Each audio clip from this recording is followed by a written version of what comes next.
Hi guys, welcome to NCCET another podcast. Today we have Yash Baghel from Uttar Pradesh, Bareilly. How are you, Yash? Sir बढ़िया sir. बढ़िया एकदम first class. जी sir. Congratulations for 99.75 percentile you have hit in NCCET 24. Thank you sir. ये score expect किया था आपने? Sir ये score expect किया था? ऐसा लगा था ये स्कोर आएगा? Sir score as in 150 marks थे उसमें, तो जितना कैलकुलेट किया था। हाँ, मैं खुश भी था बट कंफ्यूज भी था कि शायद और भी बच्चों के आए होंगे। अब श्योर नहीं था क्योंकि पेपर ही इस टाइप का था। बट हाँ, 150 स्कोर तो एक्सपेक्ट कर रहा था। परसेंटाइल का मुझे कोई आइडिया ही नहीं था कि किस बेसिस पे कितने बच्चे सेलेक्ट होते हैं, क्या होता है। इतना इशू मतलब एमएच में था नहीं मैं अच्छा, ओके. इन्फॉर्म। ओके. सो यश, फटाफट आपके एकेडमिक बैकग्राउंड के बारे में बताओ. 10th 12th में परसेंटेज क्या थे और ग्रेजुएशन किसने किया? परसेंटेजेस ठीक थी, 70s में ही थी। 10th 12th मैंने दोनों बरेली से ही किया है, जेआरएम स्कूल से ही। यहाँ पे one of the best schools है एकेडमिक्स में।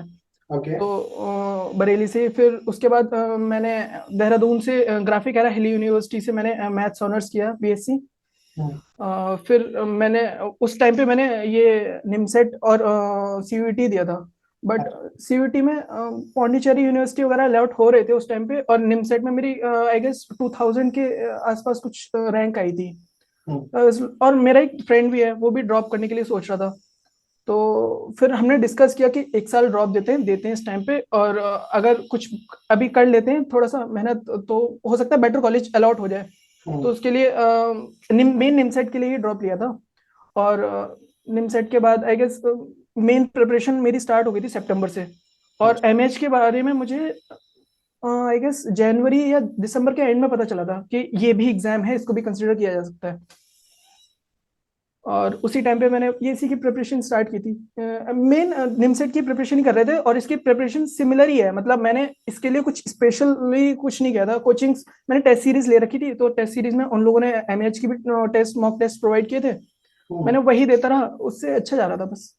अच्छा, ओके. सो एक साल का ड्रॉप किया आपने. Yes sir. Okay. So do you think वो ड्रॉप वर्थवाइल हुआ? यस सर, आई थिंक अगर यहाँ पे इस टाइम पे ड्रॉप लेने के बाद अगर आप बेटर कॉलेज में अलॉट हो सकते हो तो आई गेस है वर्थ फाइल। बहुत बट देना अगर प्रॉब्लम. आप ये साल उड़ा दो तो फिर कुछ भी नहीं है, फिर तो कुछ भी दे दो वर्थ है ही नहीं उसकी। नहीं, बहुत सारे बच्चे क्या ड्रॉप लेते नहीं है. दे कंप्रोमाइज विद द कॉलेजेस और दे टेक एनी कॉलेज भाई जिसमें भी एडमिशन हो जाए. But I would suggest everyone think about best college, decent college for your MCA program. If you have not performed well, then the way यश ने किया हुआ है कि यस सर। ठीक है, एक साल का ड्रॉप लिया और वापस से प्रमोशन किया, फाइनली 99 प्लस परसेंटाइल है, कुछ सो है. सर ड्रॉप से ऊपर से सिर्फ परसेंटेज या कॉलेज इंप्रूव नहीं होते। आप खुद को जब इतना टाइम दे रहे हो ना घर पे रह के, बहुत सारी चीजें आपको वैसे पता चलती है कि मैं अपनी प्रोडक्टिविटी इस तरीके से इंप्रूव कर सकता हूँ। राइट. मतलब पढ़ने मेरा मेरा ये शेड्यूल अच्छा है, या फिर बहुत सारे एक्सपेरिमेंट्स आप करते हो, वो सारी चीजें इंप्रूव होती हैं। तो काफी चीजों में हेल्प हो जाता है ड्रॉप करने से भी। Correct, correct. So, yes, let's talk about the preparation part. CT में maths, logic, English, computer. कौन सा सेक्शन टफ सेक्शन था, टफ सेक्शन था आपके लिए? सर मेरे लिए कंप्यूटर्स है टफ, क्योंकि कंप्यूटर्स की इतनी नॉलेज नहीं है नहीं मुझे। मतलब मैं पढ़ने की कोशिश की थी। मैंने मेन वही निमसेट में जो पढ़ाया क्या जा रहा था यूट्यूब पे मेन वीडियोस वगैरह, जो 15-20 वीडियो ही पढ़ी है, कंप्यूटर्स की ज्यादा पढ़ी भी नहीं है वीडियोस की। तो ओके. उसी में जितना लिमिटेड था मैं उसी के अकॉर्डिंग पढ़ने की कोशिश कर रहा था। ओके. तो वही उसको ग्रास्प करने में मैथ्स स्टार्टिंग से ठीक था। मतलब बचपन से एक अच्छा रहा है मैथ्स भी। और ग्रेजुएशन भी मेरी मैथ्स में थी, तो इतना कुछ समझने में डिफिकल्टी नहीं हो रही थी। उसको मेमोराइज करने में थोड़ा सा फर्क पड़ता था, वो प्रैक्टिस से हो जा रहा था। और एलआर का सेक्शन मैंने अलग से कोई भी किसी भी बुक की प्रैक्टिस की नहीं। जो मॉक टेस्ट हो रहे थे, मैंने मॉक टेस्ट वही सितंबर या अक्टूबर में ले लिया थे। तब से सारे मॉक्स दिए थे मैंने, शायद बीच में कुछ मिस किए हो। तो उसमें जितने क्वेश्चंस कराए जा रहे थे वो काफी थे, इनफ है, वो सफिशिएंट है किसी के लिए भी, वो प्रिपरेशन के लिए। और इंग्लिश सर, मैंने इंग्लिश की प्रिपरेशन की नहीं है, बट मुझे लगता है करनी चाहिए। बट मुझे अभी तक कुछ उसका मेथड समझ में नहीं आया। इंग्लिश की प्रिपरेशन, इतना वास्ट सिलेबस है उसका कि प्रिपरेशन करो कैसे उसकी। तो इंग्लिश उसी पे छोड़ देता हूँ मैं कि अगर आई तो ठीक है, नहीं आई तो कोई बात नहीं, फोकस इन 3 चीजों पे लगा लो। बट टफ कहें तो कंप्यूटर ही टफ था sir. Okay. Yes, as you mentioned that you had appeared for the NIMSET last year, yes sir. and उसके बाद you didn't perform well, you didn't score well, then you took a drop, and then आपने इस साल का CT लिखा, right? Yes sir. Tell me three learnings from your failure. I would not say failure. हाँ ठीक है, अच्छा college नहीं मिला, स्कोर कम आया, तो उससे थ्री लर्निंग क्या है? क्या ओके आपने सर। उसको अभी वाले प्रिपरेशन में इम्प्लीमेंट किया? सर पिछली बार मैंने सिलेबस को बहुत ज्यादा मतलब जो टॉपिक्स मेरे मुझे यह था कि जो टॉपिक्स मेरे हैं स्ट्रॉन्ग कॉलेज के साथ कर रहा था, तो उनको और स्ट्रॉन्ग कर लेते हैं, और जो नहीं आ रहे उनको इग्नोर कर दिया था। ये मेरे ख्याल से मैंने प्रॉब्लम पिछली बार ये इशू था मेरा, बट इस बार मैंने एटलीस्ट मेरे मेरा कोऑर्डिनेट अभी भी वीक है, बट इतना वीक नहीं है कि अगर कोई उसका क्वेश्चन आता है तो मैं अटेम्प्ट ही ना कर पाऊँ। मैं अटेम्प्ट कर लूंगा, ट्राई कर लूंगा, बट तब भी अगर नहीं हुआ तो मैं छोड़ दूंगा उसे। बट एटलीस्ट मैं अपने सिलेबस का हर एक क्वेश्चन मुझे समझ में आता है कि ये पूछना क्या चाह रहे हैं और इसको करना किस तरीके से। तो सिलेबस मेरा पूरा कवर्ड है, ये चीज। दूसरा कंसिस्टेंसी। मॉक्स पिछली बार ना कोई मॉक सीरीज ली, ना मुझे कोई एग्जाम का आइडिया। मैंने प्रीवियस पेपर्स 2-3 उठाए थे और मुझे लगा हाँ हो गई प्रिपरेशन मेरी, बट ऐसा नहीं था। मैंने इस बार लगभग मोस्ट ऑफ मतलब 30-40 मॉक्स तो आराम से दिए हैं इजीली। हर एक वीक में आई गेस एक मॉक तो होता ही है, तो वो तो दे ही रहा हूँ मैं, 1 या 2 मॉक्स। तो मॉक्स देना बहुत इंपॉर्टेंट है किसी भी एग्जाम के लिए। मुझे ऐसा फील होता है कि मॉक्स देना बहुत ज्यादा इंपॉर्टेंट है। और तीसरी लर्निंग आई गेस शेड्यूलिंग अभी भी मुझे लेकिन ठीक करनी है। वो पढ़ने की टाइमिंग्स, रात में पढ़ना दिन में पढ़ना, वो चीज अभी भी वर्क करना है मुझे, अभी भी नहीं हो पाता वो। बट कर रही, कोशिश कर रहा धीमे धीमे उसकी भी। So consistency, scheduling was और the syllabus. hurdle. Okay. Yes sir. So अभी रायबरेली से एसटीपीयू पुणे, सर बरेली रायबरेली अलग शहर है। रायबरेली अलग है। Yes sir. अच्छा, बरेली से अभी एसटीपीयू पुणे। तो ओएमएस दो बच्चे होते हैं आउटसाइड महाराष्ट्र वाले, उनके यस लिए सर। बिग ट्रबल क्या होता है? I mean what trouble you think you people face? Sir मुझे तो अभी भी हो रही है कि मुझे एग्जैक्टली पता नहीं है कि वो कॉलेजेस अलॉट होंगे एग्जैक्टली या नहीं। मतलब महाराष्ट्रियन स्टूडेंट्स के लिए तो काफी वीडियोस हैं, कंटेंट है कि समझाते हुए कि कैसे हो रहा है। बट ओएमएस के लिए एकदम स्ट्रांग और क्लियरिटी के साथ वीडियोस अभी तक मुझे इतनी दिख ही नहीं पा रही कि ये कॉलेजेस इसमें हो पाएंगे अलॉट या नहीं, या फिर एग्जैक्ट है क्या, कैसे शेड्यूल वो कैसे अलॉट होता है बाहर के बच्चों के लिए। ठीक ये है, अभी भी इशू है इसमें तो मुझे सर। ठीक है, तो इसके विल ट्राई कि हम एक टॉप 10 ओएमएस के लिए वीडियो पोस्ट ही कर दें। Okay sir thank you sir. ठीक है, देख लेना उसमें क्या कट ऑफ है, एक्सपेक्टेड कट ऑफ क्या होगा। Last year also we have posted many videos, but ठीक है। ओएमएस के लिए एक प्रॉब्लम है कि विजिट ईयर में सीट नहीं है, एक ये तो उनके साथ बाइक साथ ही है। विजिट है तो सर, जब मुझे तो स्टार्टिंग में लग रहा था कि मिल जाएगा मिल जाएगा, बट जब मेरे एक दोस्त ने बताया था कि विजिट है बाहर के बच्चों को मिलता ही नहीं है, मुझे लगा ऐसा करेंगे नहीं बट जब मैंने डिटेल में पढ़ा तो था थोड़ा सा। फिर मैंने लिस्ट से हटा दिया उसको कि वहां जाना ही नहीं है तो उसके बारे में देखना भी नहीं है चीजें, फिर क्यों देखना। हम्म। तो सेकंड I would बेस्ट फिर suggest Pune SPI university is था। a good, but yeah, since you want to finish it in 3 years, so that is the, I mean, sir आपको लगता है अलॉट हो सकते हैं sure, 100%. SCP, ओएमएस के लिए भी? you will be studying OMS, surely yes getting SPIT this part. But अगर 99.99 के ऊपर काफी लोग हैं तो फिर चैलेंजिंग हो सकता है, बट इतने यस लोग सर। पार्टिसिपेट सी आइडिया क्या होता है? एसटीपीयू पुणे एंड एसपीआईटी, ये दो एक ठीक ठाक कॉलेज हैं, एंड विवेकानंद इसके बाद, और फिर एसआईएस का नंबर आता है, ये चार यस सर। कॉलेजेस जिसके लिए ओएमएस वाले बच्चे ज्यादा फाइट मारते हैं। बट यू हैव स्कोर 99.75, तो मतलब आई डाउट कि इतने लेवल पे बहुत सारे लोग होंगे। एक बार लिस्ट आएगी then we get to know, but हाँ हाई मतलब 99% चांस ही है आपका होना ही है, एसपीआईटी में भी ओके और सर। एसपीआईटी पुणे में भी। Okay sir. ठीक है, so don't need to worry about that part. ठीक है। Okay sir. Yes, three learnings from the mock test. Mock लिखने के बाद क्या क्या चीजें समझ में आई, क्या क्या गलतियां करते थे जो बेटर होगी? सर ये तो मेरे ख्याल से जो भी मार्क्स देता है स्टार्टिंग में सबके साथ होती है कि किसी कोई क्वेश्चन नहीं आ रहा है और हमें लगता है कि आ रहा है क्वेश्चन, तो उस पर अटक जाते हैं कि एक बार सॉल्व हुआ आंसर गलत आया, लास्ट में लगा अच्छा लास्ट के स्टेप में कुछ प्रॉब्लम थी दोबारा से सॉल्व किया।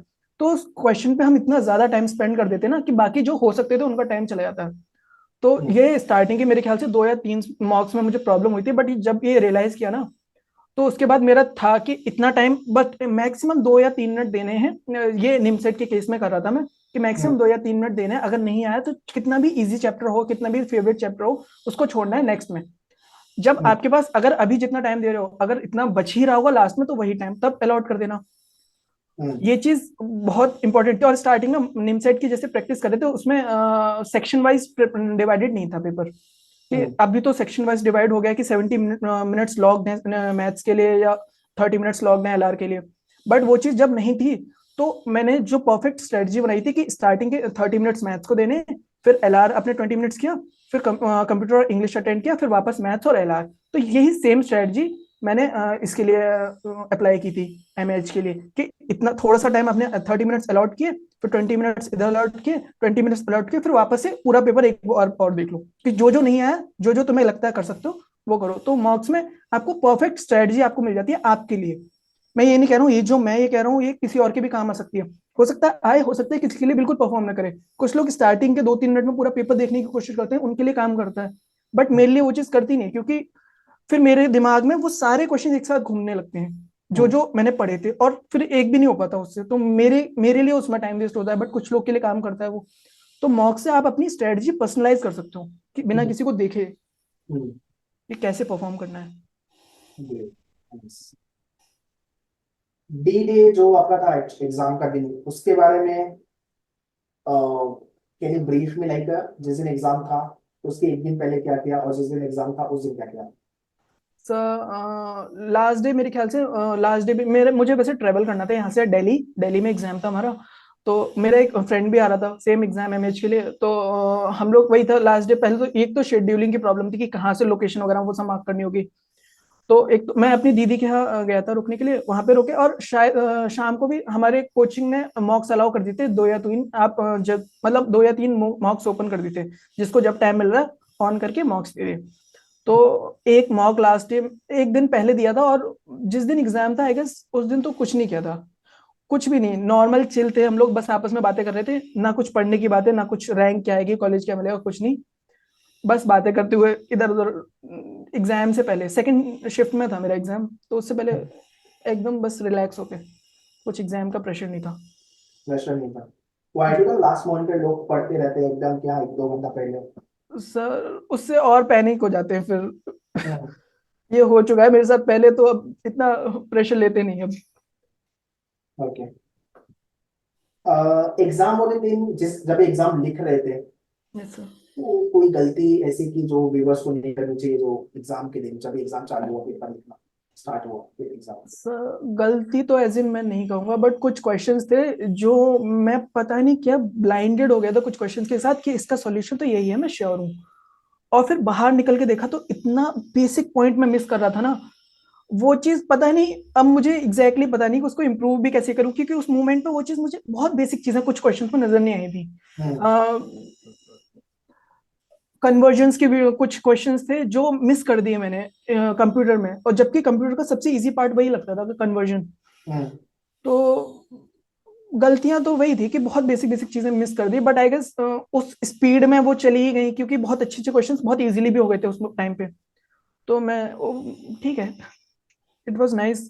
बाकी एग्जाम देते टाइम तो कुछ आइडिया नहीं था कि टाइम कहाँ से कहाँ गया, टाइम तो ऐसे बस खत्म। हाँ ऑब्वियसली ना, एग्जाम कब चालू हुआ, कैसे हाँ तो मालूम नहीं पड़ता, ऐसा एग्जाम टाइम निकल गया, आपको लगता है अभी बैठा था जस्ट लिखने। वही वही exactly. So yes, last question. What tips or the suggestion you want to give to upcoming year aspirants? जितने लोग 25, 26, 27 की प्रिपरेशन स्टार्ट करने वाले कर रहे हैं, उनको क्या टिप सेशन देगा? मॉक टेस्ट की कोई भी सीरीज, किसी भी कोचिंग के मॉक टेस्ट जरूर ले लो, बहुत हेल्पफुल है। आप और किसी भी एक बुक को फॉलो करो, आप चाहे किसी भी एग्जाम के लिए हो, क्योंकि मैंने 11th 12th में अच्छी खासी मैथ पढ़ रखी थी, तो मुझे बेसिस क्लियर थे, मुझे सिर्फ एक तरह से रिवाइज ही करना था। तो मैंने वन शॉट वीडियोस काफी देखी थी, तो उसको आराम से बैठ के आराम से देखो उसको वीडियो को, और उसके बाद क्वेश्चंस करने लगो स्टार्टिंग में। अगर कोचिंग, अगर आपको किसी कोचिंग की आपको लगता है जरूरत है स्टार्टिंग में, तो 1-2 महीने ये ट्राई करके देखो, नहीं है तो कोचिंग प्रेफर कर लो, लेकिन मॉक टेस्ट जरूर दो स्टार्टिंग से, जितनी पहले से दे सकते हो मॉक टेस्ट। लास्ट के लिए मतलब आपका सिलेबस कवर नहीं हुआ है, कोई बात नहीं, आप कंपेयर मत करो अपने आप को किसी और से। आपने जितना पार्ट किया था उस पार्ट को देखो कि इतना पार्ट ठीक था मेरा, मैंने सिर्फ ये सेक्शन पढ़ रखा है, सिर्फ कैलकुलस पढ़ रखी है, उसके क्वेश्चन ठीक किए मैंने या नहीं, सिर्फ उस पर फोकस करो। बट मॉक टेस्ट जरूर दो, ये बहुत इंपॉर्टेंट चीज है मेरे अकॉर्डिंग तो। Okay. So that's all, guys, in this podcast. Just have explained everything. And we bounce back कैसे करते हैं तो जैसे सीखो। एक साल ड्रॉप दिया बट ठीक है, finally he has scored 9.75। Goal achieve हुआ तो कोई नहीं पूछता है कि हीरो कितना टाइम लगा। ओके, फाइनली परफॉर्म करके हम आगे आ गए। टॉप 3 कॉलेज में एडमिशन मिलने वाला है अपने को। तो everything is sorted. And whatever you are learning from the podcast series जितने भी आ रही है, उसको सीखो, उसमें से चीजें इम्प्लीमेंट करो आपकी प्रिपरेशन में, so that you can be the next you know person जिसका मैं पॉडकास्ट लूं और आप भी अच्छा स्कोर करो। Yes, once again congratulation for thank you sir. 75 percentile and all the best for your career. Thank you so much sir. Bye bye, take care. Bye.